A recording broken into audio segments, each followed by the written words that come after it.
The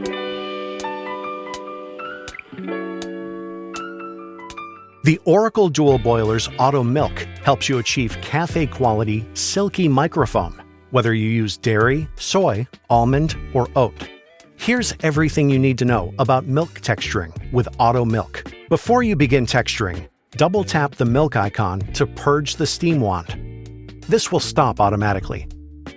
Let's start with learning how to adjust the milk temperature and texture for your chosen milk. Begin with fresh, cold milk, filling the milk jug to just below the spout position. Lift the steam wand and insert into the milk jug. Lower the wand to be fully down. The milk should at least cover the steam wand tip, where the temperature sensor is located. Under the milk icon, select your milk type: dairy, almond, soy, or oat.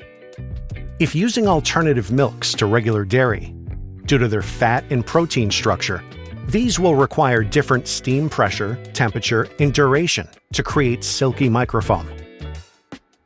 While alternative milks are harder to texture and overheat easily compared with regular dairy milk, the Oracle Dual Boiler's Auto MilQ function makes milk texturing easier than ever. Adjust the milk temperature and the milk texture on the screen for your desired outcome. Whether you like a hotter coffee or need a lower temperature for your favorite alternative milk type, this function helps you achieve the perfect cup.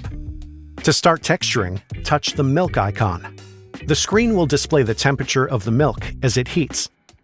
Milk texturing will stop automatically when the selected milk temperature is reached.